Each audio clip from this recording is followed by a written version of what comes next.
अल्हम्दुलिल्लाहि रब्बिल आलमीन वस्सलातु वस्सलामु अला सय्यिदिल अंबिया'i वल मुरसलीन व अला आलिहि व अस्हाबिहि अजमईन। अम्मा बाद।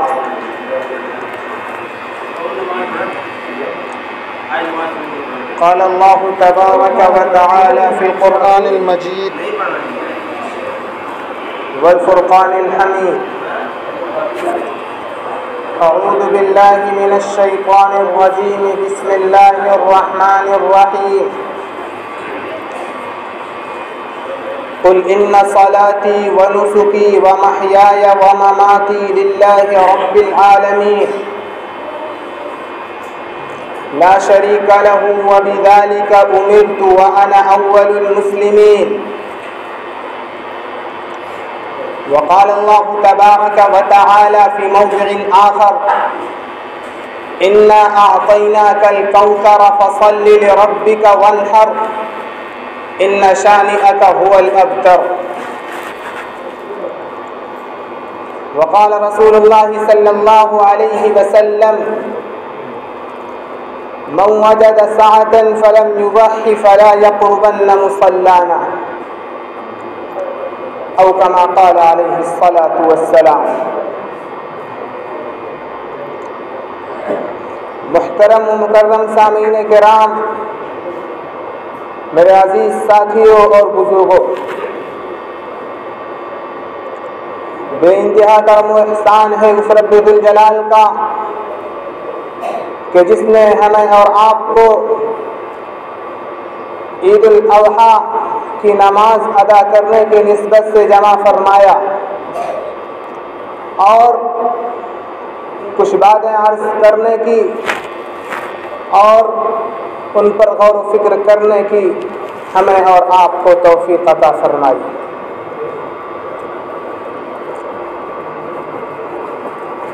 अल्लाहु अकबर ला इलाहा इल्लल्लाह अल्लाहु अकबर वलिल्लाहिल हम्द। अल्लाहु अकबर ला इलाहा इल्लल्लाह अल्लाहु अकबर वलिल्लाहिल हम्द। अल्लाहु अकबर ला इलाहा इल्लल्लाह अल्लाहु अकबर वलिल्लाहिल हम्द। ये तकबीर तशरीफ शुरू होती है अरफा के दिन से, यानी 9वीं ज़िलहिज्जा से लेकर के 13वीं ज़िलहिज्जा की असर तक।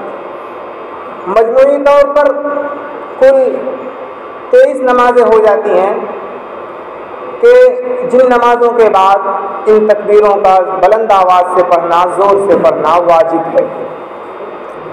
और अगर एक नमाज ईद उल अज़हा को ले लिया जाए तो कुल 24 नमाजें हो जाती हैं जिनमें तकबीर तशरीफ पढ़ना वाजिब है।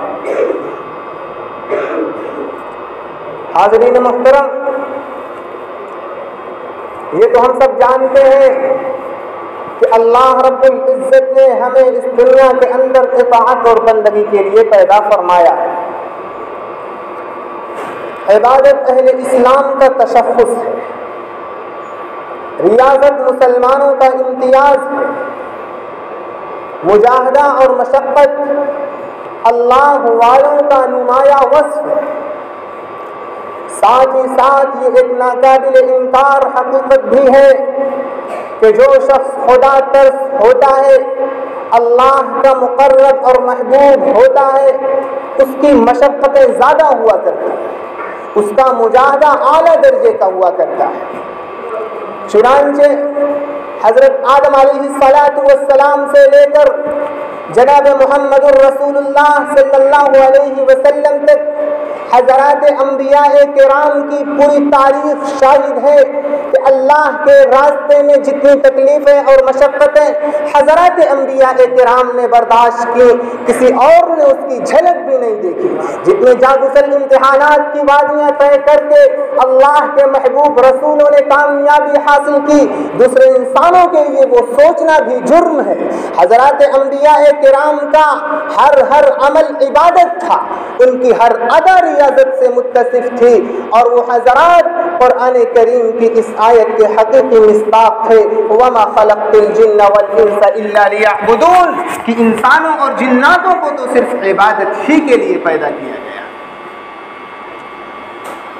खुद आका अलैहिस्सलातु वस्सलाम की ज़ुबानी कहलवाया गया कि कहिए कुल इन्ना सलाती व नुसुकी व महयाया व ममाती लिल्लाहि रब्बिल आलमीन, कि नबी आप फरमा दीजिए, बता दीजिए दुनिया वालों को कि यकीनन मेरी नमाज, मेरी कुर्बानी, मेरा जीना, मेरा मरना सब कुछ उस अल्लाह रब्बुल इज़्ज़त के लिए है जो तमाम जहानों का पालनहार है। अजीज साथियों, ये ईद उल अज़हा जिसे हम और आप बकरा ईद के नाम से जानते हैं, उन्हीं अंबिया-ए किराम में से दो जलीलुल क़द्र पैगंबर हज़रत इब्राहीम और हज़रत इस्माईल अलैहिमुस्सलातु वस्सलाम की कुर्बानियों का तमरा है। अल्लाह रब्बुल इज़्ज़त को उन हज़रात की इताअत और खमनियाज़ी, इम्तिहान खुदाबंदी की तैयारी और उसमें शानदार कामयाबी से इतनी खुशी हुई कि क़यामत तक आने वाले तमाम मुसलमानों को इस सुन्नत इब्राहीमी के ज़िंदा और बाकी रखने का हुक्म दे दिया गया। मेरे भाइयों, अल्लाह रब्बुल इज़्ज़त की कुदरत में गौर तो कीजिए कि हम मुसलमानों को खुशी और मसरत के इजहार के लिए 2 दिन दिए गए और दोनों ही 2 बड़ी मशक्क़तों के बाद अता किए गए। मुसलमानों ने रमज़ानुल मुबारक में नमाज, तिलावत कुरान और रोज़ा जैसी बदनी इबादतों का एहतमाम किया, तो अल्लाह रब्बुल इज़्ज़त ने उसके बदले में हमें और आपको ईद उल फित्र का तोहफ़ा दिया। और जब अल्लाह के इन्हीं बंदों ने अपने खून और पसीने की कमाई को सर्फ करके हज बैतुल्लाह जैसे अहम फरीज़े को मुकम्मल कर लिया, तो अल्लाह रब्बुल इज़्ज़त ने उसके बदले में हमें ईद उल अज़हा का तोहफ़ा दिया और ये यकीन दिलाया कि ऐ मुसलमानों, जिस तरीक़े से ईद उल फित्र के मौके पर सदक़े फित्र से तुम अपनी खुशी और शादमानी का आगाज़ करते हो, ईद उल अज़हा के मौके पर हुक्म खुदाबंदी ये है कि दुनिया के तमाम मुसलमान, पूरी कायनात के तमाम मुसलमान अपनी खुशी और मसरत का इजहार कुर्बानी करके शुरू करें। हाज़रीन मोहतरम, हज़रत इब्राहीम अलैहिस्सलातु वस्सलाम की पूरी ज़िंदगी इम्तिहान व आज़माइश से भरी हुई है। अल्लाह रब्बुल इज़्ज़त ने आपको एक बुतसाज, बुतगर और बुतपरस्त बाप के घर पैदा किया। चाँद और सूरज के परस्तार माहौल के अंदर आप पले बढ़े और कवाकिब परस्त माहौल में नशो नुमा पाई। शुरू ही से अल्लाह रब्बुल इज़्ज़त ने अपने इस चहेते पैगंबर को इम्तिहानात की दुनिया में लगा दिया और सबसे पहले यह हुक्म हुआ कि ए इब्राहीम, पहले तुम अपने घर में मेरी खुदाई का ऐलान करो, उसके बाद फिर नमरूद के दरबार में जाकर मेरी वहदानियत का और मेरी हक्कानियत का परचम लहराओ। चुनांचे हज़रत इब्राहीम अलैहिस्सलातु वस्सलाम ने सबसे पहले तो अपने वालिद से भूतों के पूजने की वजह मालूम की और दरियाफ्त किया, या अबती लिमा तअबुदु मा ला यस्मउ वला युबसिरु वला युगनी अन्का शैआ, कि मेरे वालिद, आप क्यों इन बेजान पत्थरों की इबादत करते हैं? आप क्यों इन बेजान पत्थरों को पूजते हैं? क्या आप नहीं जानते कि ये गूंगे हैं, बहरे हैं, सुनते नहीं? तुमने इनकी आंखें तो बना दी हैं, लेकिन ये इतने कमजोर हैं कि ये देख नहीं सकते और ये इतने लाचार और बेबस है कि आपका इनसे कोई फायदा होने वाला नहीं है। इतना सुनना था कि आज़र ने क़ैश में आकर के कहा, लइन लम तंतही लअरजुमन्नका वहजुरनी मलिया, कि इब्राहीम, अगर तुमने अपनी आदत नहीं बदली, अपनी इस हरकत से बाज नहीं आए और यूं ही सवालात पे सवालात करते रहे, तो मैं तुम्हें संगसार कर दूंगा और अपने घर बार से तुम्हें बाहर निकाल दूंगा। हाज़रीन मोहतरम, हज़रत इब्राहीम अलैहिस्सलातु वस्सलाम ने कहा, अब्बू जान, इसमें कौन सी बड़ी बात है? मैं तो अपने मालिक हकीकी की रिज़ा के लिए दुनिया और उसकी तमाम चीज़ों को छोड़ने के लिए तैयार हूँ। फरमाया, सलामुन अलैका सअस्तग़फिरु लका रब्बी इन्नहु कान बी हफ़िया, कि ए मेरे वालिद, खुदा हाफिज, आपके भगाने से पहले ही मैं जा रहा हूँ, लेकिन एक बात बताए दिए जाता हूँ कि आप मेरे वालिद हैं, अभी तक आप मेरी जिम्मेदारियाँ निभाते चले आ रहे हैं, इसलिए मैं अपने परवरदिगार से आपकी मग़फ़िरत के लिए दुआ करूँगा। यकीनन मेरा परवरदिगार बड़ा हमदर्द और बड़ा मेहरबान है। हज़रत इब्राहीम अलैहिस्सलातु वस्सलाम का ये पहला इम्तिहान था। इसके बाद एक मरहला वो भी आया कि जब आपको खुदा की मारिफत हासिल हो गई, चाँद और सूरज की हकीकत से आप वाकिफ हो गए और आपने ये यकीन कर लिया कि ये चाँद और सूरज सितारे क़यामत तक के लिए माबूद नहीं हो सकते, जब ये अपनी बका के जिम्मेदार नहीं हैं, इन्हें अपने आप पर कंट्रोल नहीं है, निकलने और डूबने के अंदर ये दूसरे के इशारे के मुहताज हैं, तो फिर ये भला खुदा कैसे हो सकते हैं। इन्हीं एहसासात और जज्बात के नतीजे में पत्थरों को पूजने का मशहूर वाक़या भी पेश आया। खैर, उसकी तफसील में हम नहीं जाएंगे, वक्त बहुत मुख्तसर है। इसके बाद हज़रत इब्राहीम अलैहिस्सलातु वस्सलाम को यह हुक्म हुआ कि इब्राहीम अपनी इस बीवी को, अपने इस बच्चे को एक ऐसी वादी में छोड़ आओ जहाँ न खाना हो, न पानी हो, न इंसान हो, न कोई हैवान हो। वो वादी ऐसी हो जहाँ खाने का भी कोई नज़्म न हो, पीने का भी कोई नज़्म न हो, घास तक न उगती हो। चुनांचे हज़रत इब्राहीम अलैहिस्सलातु वस्सलाम अपने बीवी और बच्चे को लेकर के रवाना हुए। चलते चलते जब उस मकाम पर पहुँचे जिसे कुरान करीम ने वादी गैर ज़ी ज़रा के नाम से याद किया है, तो अपनी बीवी और बच्चे को वहाँ छोड़ा और फिर ऊँट की नकील पकड़ करके जाने लगे। हज़रत हाजरा ने जब ये देखा तो पूछा कि मियाँ कहाँ जा रहे हैं? इस बेआबुगियाह वादी में छोड़ करके किसके सहारे जा रहे हैं आप? कम से कम मेरा नहीं तो इस मासूम बच्चे का ही ख्याल कर लिया होता जिसे रो रो कर बुढ़ापे में खुदा से मांगा था। कम से कम मेरा नहीं तो इस मासूम बच्चे पर ही कुछ रहम करते जिसे आपने अपनी ज़िंदगी का सरमाया तस्वुर किया था।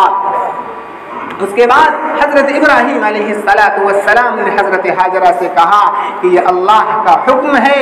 तो हज़रत हाजरा ने कहा कि तब तो आप जाइए, इदन ला युज़िआना, मुझे पूरा यकीन है कि मेरा परवरदिगार कभी हमें ज़ाय नहीं करेगा। कितनी ऊँची बात कही हज़रत हाजरा। सच है, यही माएँ थी जिनकी गोद में इस्लाम पलता था, यही माएँ थी जिनकी गोद में इस्लाम पलता था, इन्हीं गोदों में इंसान नूर के सांचे में ढलता था।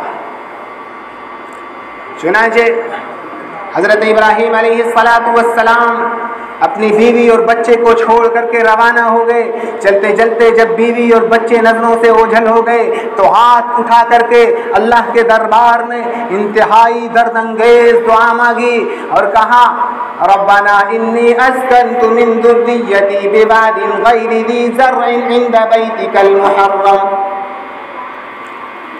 रब्बना इन्नी अस्कन्तु मिन दुर्रिय्यती बिवादिन गैरि ज़ी ज़र्इन इंद बैतिकल मुहर्रम, रब्बना लियुक़ीमुस्सलाता फ़जअल अफ़इदतम मिनन्नासि तहवी इलैहिम वरज़ुक़हुम मिनस्समराति लअल्लहुम यशकुरून। के कायनात को बनाने वाले, ऐ बनी आदम को आदम से वजूद में लाने वाले, आप खूब जानते हैं कि मैंने अपनी आल और औलाद को तेरे मुहतरम घर के करीब वादी गैर ज़ी ज़रा में छोड़ दिया है। ऐ मेरे आका, आप खूब जानते हैं कि मेरा कोई और मकसद नहीं है, मैंने वहाँ उन्हें इसलिए छोड़ा है, रब्बना लियुक़ीमुस्सला, ताकि वो नमाज कायम करें, तेरे दरबार आली में सजदा रेज़ हों। लिहाजा एक करम तो ये फरमा दीजिए कि फ़जअल अफ़इदतम मिनन्नासि तहवी इलैहिम, कुछ लोगों के दिलों को उनकी तरफ माइल फरमा दीजिए, और दूसरा करम ये फरमा दीजिए वरज़ुक़हुम मिनस्समराति लअल्लहुम यशकुरून, कि ऐ अल्लाह वो खेती काश्त के लायक नहीं है, ज़राअत के लायक नहीं है, लिहाजा फलों का रिज़्क़ उनके लिए मुहैया फरमा दीजिए। ये दुआ थी एक पैगंबर की अपनी बीवी और अपने साबिर और शाकिर बेटे के लिए, जो मकबूल हुई और जिससे आज पूरा अरब फैज़ उठा रहा है। चुनांचे इसके बाद जो तीसरा इम्तिहान पेश आया, ये इन दोनों से भी बड़ा सख्त था। और इस हुक्म को अल्लाह रब्बुल इज़्ज़त ने बज़रिए ख्वाब हज़रत इब्राहीम अलैहिस्सलातु वस्सलाम के दिल के अंदर डाला, और हज़रत इब्राहीम अलैहिस्सलातु वस्सलाम ने हज़रत इस्माईल अलैहिस्सलातु वस्सलाम को ये पैगाम सुनाया और कहा, या बुनय्या इन्नी अरा फिल मनामी अन्नी अज़बहुका फंज़ुर माज़ा तरा, कि ऐ मेरे बेटे, मैंने ख्वाब में देखा है कि मैं राह खुदा में तुम्हें कुर्बान कर रहा हूँ, राह खुदा में तुम्हें ज़िबा कर रहा हूँ। फंज़ुर माज़ा तरा, गौर व फिक्र कर लीजिए, देख लीजिए आपकी क्या राय होती है। हज़रत इस्माईल अलैहिस्सलातु वस्सलाम तो ये जानते थे कि मेरे वालिद नबी हैं और नबी का ख्वाब भी सच्चा हुआ करता है। चुनांचे उन्होंने भी ये ऐलान किया, या अबति फ़अल मा तुअमर सतजिदुनी इंशाअल्लाहु मिनस साबिरीन, कि मेरे वालिद आपको जो हुक्म दिया गया है आप उसे कर गुजरिए, आप मेरी राय को मालूम कर रहे हैं। सतजिदुनी इंशाअल्लाहु मिनस साबिरीन, इंशाअल्लाह आप मुझे साबिर और शाकिर पाएंगे। सच कहा है किसी ने कि सआदतमंद बेटा झुक गया फरमाने बारी पर, सआदतमंद बेटा झुक गया फरमाने बारी पर, ज़मीनों आसमां हैरान थे इस तात गुजारी पर, अजब बशाश थे दोनों रिज़ाए रब्बे इज़्ज़त पर, तअम्मुल या तज़ब्ज़ुब कुछ न था दोनों की सूरत पर। चुनांचे हज़रत इब्राहीम अलैहिस्सलातु वस्सलाम उसके बाद हज़रत इस्माईल अलैहिस्सलातु वस्सलाम को लेकर के मज़बह की तरफ रवाना हो गए, कुर्बान गाह की तरफ रवाना हो। चलते रहे, रास्ते में शैतान आया हज़रत इब्राहीम अलैहिस्सलातु वस्सलाम के पास और उन्हें बहकाना चाहा और कहा कि भला बताओ ये अल्लाह रब्बुल इज़्ज़त का कैसा हुक्म है? क्या आज तक दुनिया में किसी को ऐसा करते हुए देखा है? कोई बाप अपने बेटे को ज़बह करता है? हज़रत इब्राहीम अलैहिस्सलातु वस्सलाम समझ गए कि यह कमबख्त शैतान है और हमें इस इम्तिहान में नाकाम कराना चाहता है। चुनांचे कंकरी उठा करके उसे मारा और फिर उसे मार करके मार भगाया। दोबारा शैतान आया, फिर हज़रत इब्राहीम अलैहिस्सलातु वस्सलाम ने मारा। तीसरी मरतबा आया और हज़रत इब्राहीम अलैहिस्सलातु वस्सलाम ने तीसरी मरतबा भी उसे मार भगाया। हज़रत इब्राहीम अलैहिस्सलातु वस्सलाम की इस सुन्नत को अल्लाह रब्बुल इज़्ज़त ने क़यामत तक के लिए जारी कर दिया, क्योंकि हाजियों को आज भी रमी जिमार करनी पड़ती है। इसी का नाम है जो हज़रत इब्राहीम अलैहिस्सलातु वस्सलाम ने किया था। चुनांचे उसके बाद जब कुर्बान गाह पहुँच गए तो हज़रत इब्राहीम अलैहिस्सलातु वस्सलाम छुरी तेज करने लगे।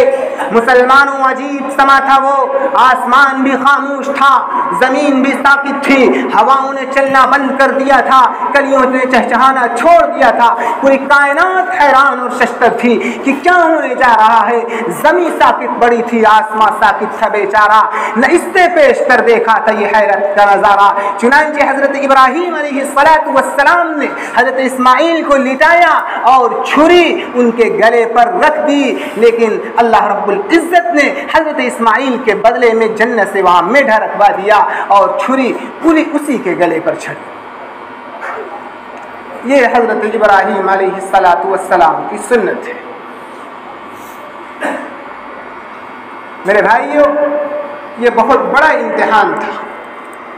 अल्लाह रब्बुल इज़्ज़त ने जब देखा अपने पैगंबर को कि वो अपने बेटे को छुरी के नीचे रखे हुए हैं, तो अल्लाह रब्बुल इज़्ज़त ने उनकी तरफ ये पैगाम पहुँचाया कि क़द सद्दक़्ता रुया इन्ना कज़ालिका नजज़िल मुहसिनीन, कि इब्राहीम तुमने अपना ख्वाब सच कर दिखाया। इन्ना कज़ालिका नजज़िल मुहसिनीन, अच्छे काम करने वालों को, भलाई करने वालों को हम ऐसे ही इनाम इकराम से नवाजते रहते हैं। और यही नहीं बल्कि हम और आप इम्तिहान देते हैं, हमारे बच्चे इम्तिहान देते हैं, मदरसे के तलबा इम्तिहान देते हैं। अगर इम्तिहान सख्त होता है, अगर इम्तिहान मुश्किल होता है, अगर पर्चा सख्त होता है तो हमारे बच्चे कहते हैं, स्कूल के तलबा कहते हैं, कॉलेजों के तलबा कहते हैं कि पेपर सख्त था, इम्तिहान मुश्किल था। मगर कुर्बान जाइए इस सुन्नत इब्राहीमी के इम्तिहान पर कि यहाँ तो इम्तिहान लेने वाला खुद ये कह रहा है, इन्ना हाज़ा लहुवल बलाउल मुबीन, कि यकीनन ये तो बड़ा वाज़ेह इम्तिहान था, ये तो बड़ा मुश्किल पर्चा था जिसे हज़रत इब्राहीम अलैहिस्सलातु वस्सलाम ने पूरा कर दिया। मेरे भाइयों, ये कुर्बानी हज़रत इब्राहीम अलैहिस्सलातु वस्सलाम की बेपनाह मुजाहिदों और मशक्क़तों के बाद हम मुसलमानों को मिली है।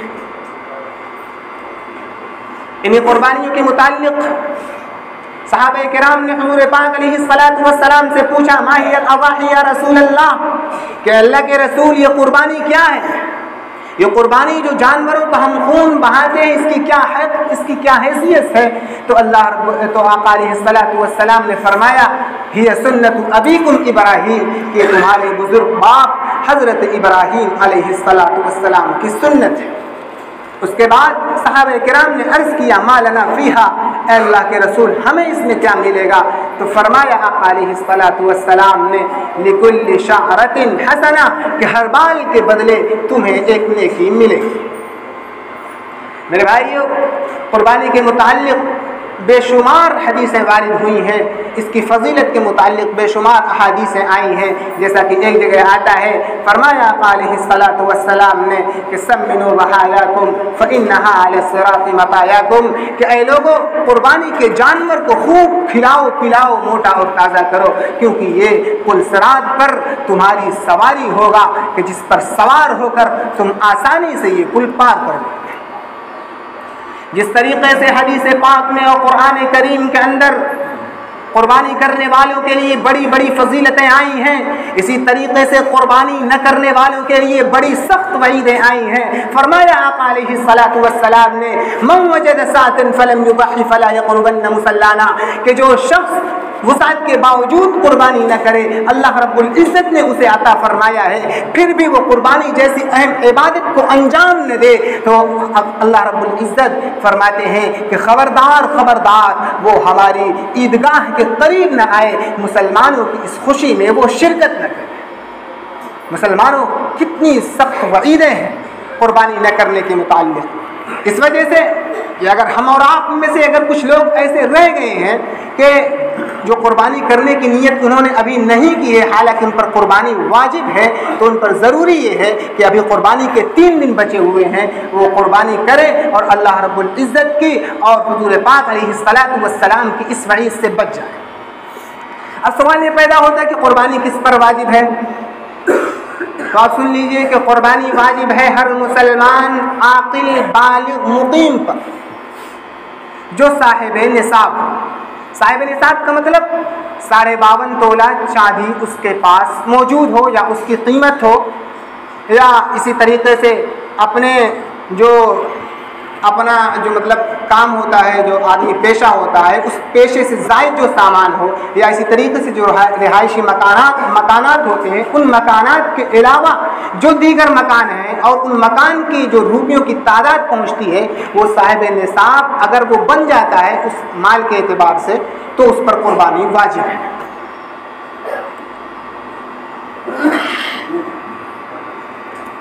और इस ईद उल अज़हा की